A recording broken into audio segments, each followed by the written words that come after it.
북유럽 신화전쟁의 신 오딘과 토르신을 믿는 스칸디나비아의 바이킹.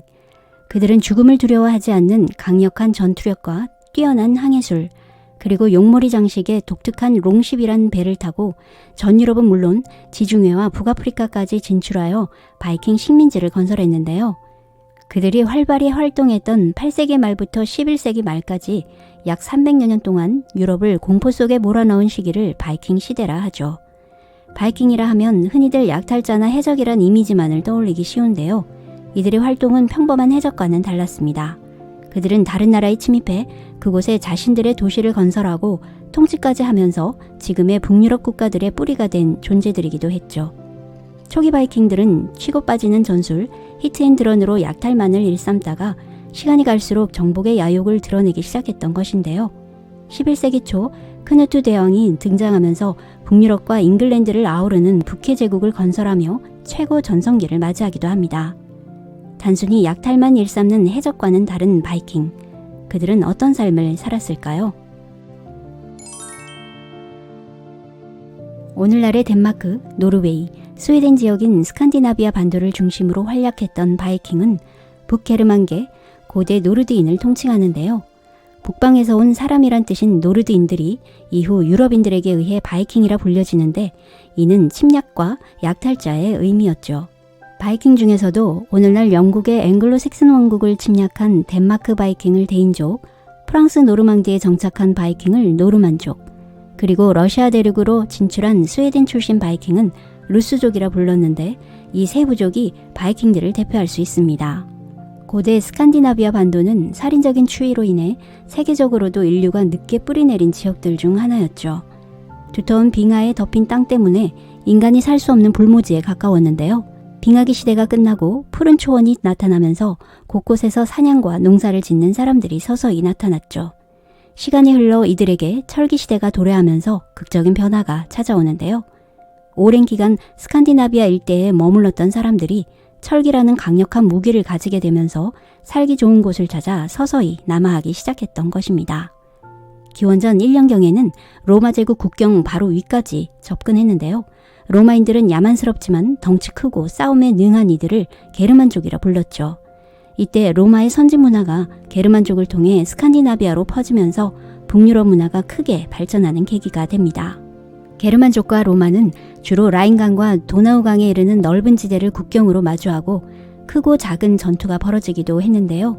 3세기경 로마가 점점 쇠퇴의 길로 들어서자 고트족이나 프랑크족과 같은 게르만계 부족들이 로마 북부의 국경 부근을 침략해 불을 뜯어낸 결과 상당량의 금이 스칸디나비아로 유입됩니다. 동시에 게르만족과 로마와의 상호교류가 진행되기 시작하면서 게르만족은 로마 사회로 조심스럽게 스며들기 시작했는데요. 로마는 일부 게르만족과는 대립각을 세우기도 하고 또 다른 게르만족과는 동맹을 맺는 식의 정책을 쓰면서 불안하고 아슬아슬한 적과의 동침이 시작되었죠.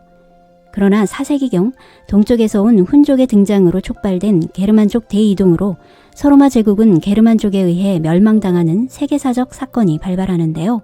그로 인해 유럽 전역에서는 프랑크 왕국을 비롯한 게르만계 왕국들이 우후죽순 나타나면서 주류였던 라틴 문화와 게르만 문화가 융합이 되는 새로운 중세 유럽 문화권이 만들어지죠.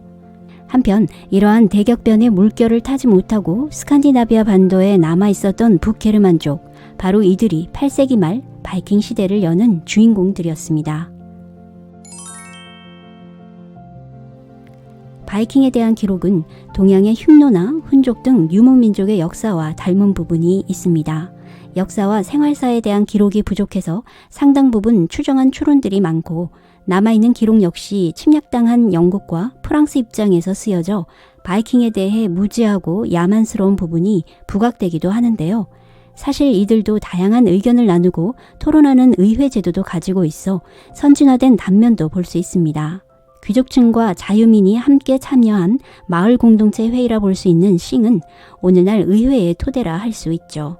당시 바이킹 사회는 부족 단위로 크게 세 계급으로 분류할 수 있는데요. 엘리트 계급을 야를, 인구 대부분을 차지하는 자유민인 카를, 사회 밑바닥인 노예, 스랄이었습니다. 우리가 흔히 말하는 바이킹은 자유민 계급인 카를이고 전체 인구의 25%를 차지하던 노예들은 약탈지에서 납치해온 사람들로 바이킹 사회 내부에서는 사람 취급을 받지 못했죠. 특히 유럽이나 북아프리카에서 잡혀온 사람들은 낙인찍혀 팔렸고 심지어 같은 북유럽인들까지도 노예로 팔렸는데요. 그중 백인 여자들은 아랍 시장에서 인기가 많아 불티나게 팔렸다고 합니다. 바이킹이 농사나 무역 활동을 벌이고 해적질에 나서게 된 원인은 무엇이었을까요? 가장 큰 요인은 스칸디나비아의 척박한 자연 환경이었죠. 유럽의 혹독한 날씨와 메마른 토양 탓에 농업과 어업만으로는 점점 늘어나는 인구를 유지하기에는 식량이 턱없이 부족했던 것입니다. 거기다 바이킹은 토지를 장남에게만 상속하는 엄격한 장남 상속 제도 때문에 둘째, 셋째들은 바다에 나가 약탈이나 무역을 하지 않으면 생활이 안 되었는데요. 바이킹들이 독립심이나 모험심이 넘치는 탐험가로 해석되는 이유에는 이렇게 스스로의 삶을 개척해야 하는 문화적 배경도 있었습니다. 새로운 먹거리를 찾기 위해 떠나는 이들과 더 나은 삶의 터전을 찾아 나서는 사람들까지 대폭 늘어나면서 이들은 조직적으로 전 유럽을 약탈하기 시작했죠. 그리고 불안한 스칸디나비아의 정치적인 상황도 무시할 수 없는 이유인데요.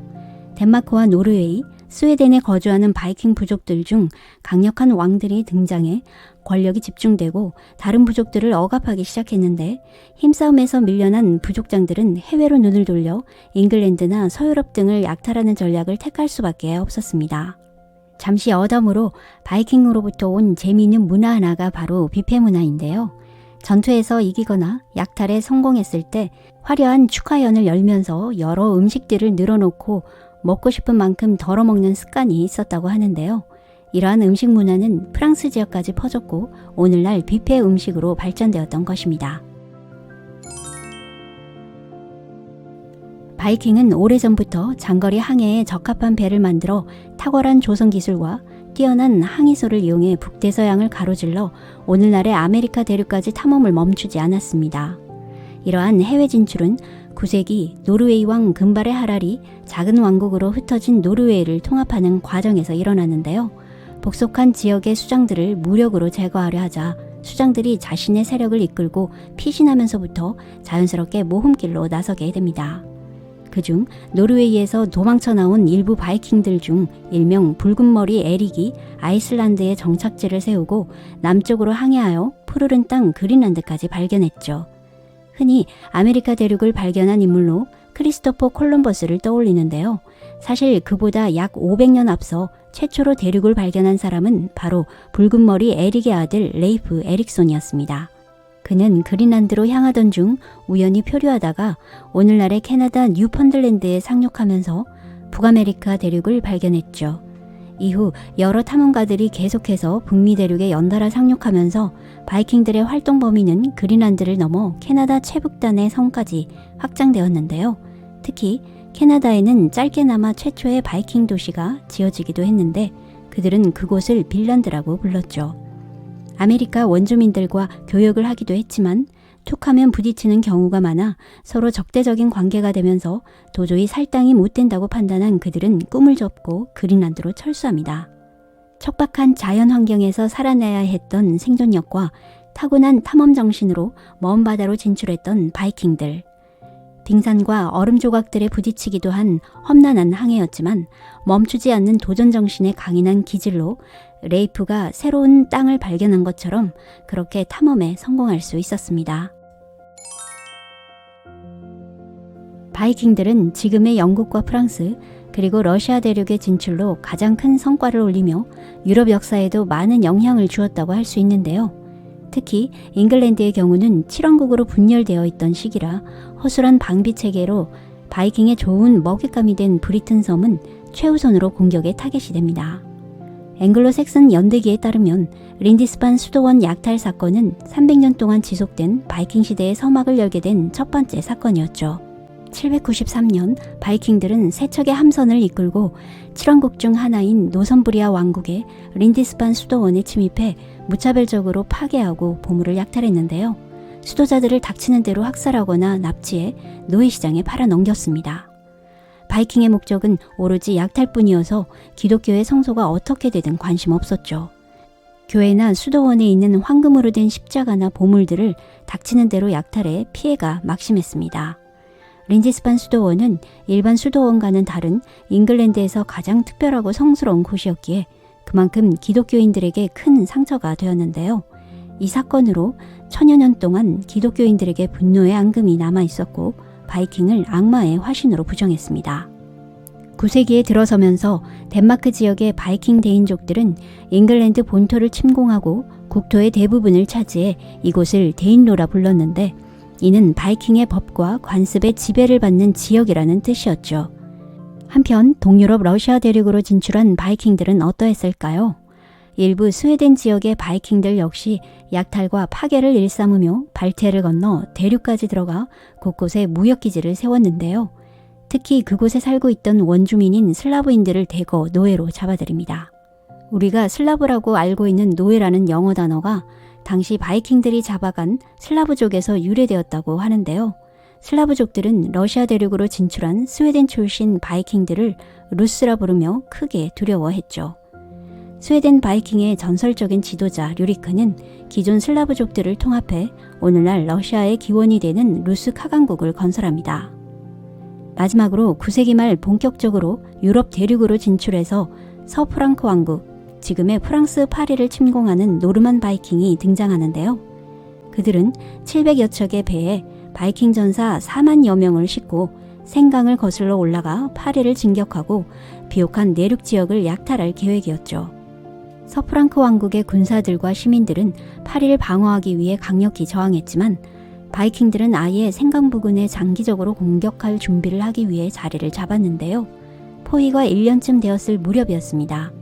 파리 시민들이 기아와 질병에 시달리게 되면서 역부족임을 절감한 서프랑크 왕들은 잉글랜드처럼 처음에는 돈으로 협상하지만 차라리 그들에게 침략한 지역을 아예 봉투로 떼어주고 충성 서약을 받는 방식을 선택하죠. 바이킹은 약탈하던 지역의 땅을 소유하게 된 셈인데요. 그 결과 지금의 프랑스 북서부의 새로운 나라 노르망디 공국이 탄생하게 됩니다. 노르망디에 정착한 바이킹들은 오랜 기간 동안 그곳 언어를 사용하며 기독교로 개종해 프랑크 여자와 결혼까지 하는데요. 이렇게 그들은 자연스럽게 동화되어 정착지에서 노르망디인으로 다시 태어나게 되죠. 11세기에 들어서 노르망디 공국의 정보강 윌리엄이 잉글랜드를 정복하고 바이킹계 노르만 왕조가 들어서게 되는데요. 그로 인해 잉글랜드 왕이 프랑스 왕의 신하가 되어버리는 일이 발생하고 이 복잡한 사건이 훗날 프랑스와 잉글랜드 두 나라 간의 100년 전쟁 씨앗이 되기도 하죠. 거침없이 잘 나가던 바이킹들도 유럽 각지에 강력한 왕들과 말을 탄 기사들이 등장하면서 더 이상 그들의 치고 빠지는 전술이 통하지 않게 되자 쇠락의 길을 걷게 됩니다.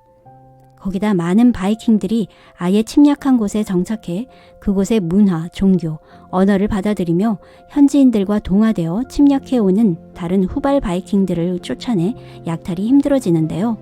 결정적인 치명타가 된 것은 스칸디나비아 지역이 기독교를 받아들이면서부터입니다. 같은 기독교도들을 노예 매매 금지한 교리 때문에 가장 큰 이익을 봤던 노예 무역이 불가능해지면서 더 이상 약탈 행위는 어려워지게 되죠. 그리고 1066년 노르웨이 왕 하랄 3세가 잉글랜드의 왕위 후계자 문제에 관여해서 300여 척의 선단과 9,000명의 바이킹들을 모아 잉글랜드를 침공한 스탬퍼드 브릿지 전투가 발발하는데요. 이 전투에서 바이킹군이 잉글랜드군에 거의 괴멸 수준으로 당하는 예상 밖의 결과로 바이킹들은 더 이상 타국을 침공할 여력을 잃어버리고 300여 년에 걸친 길고 긴 바이킹 시대의 막이 내려지게 됩니다. 정리한 내용은 여기까지이고요. 다음 영상에서는 바이킹 시대를 연 두 영웅의 이야기로 만나 뵙겠습니다. 흥미로우셨다면 좋아요, 구독 부탁드릴게요. 시청해주셔서 감사합니다.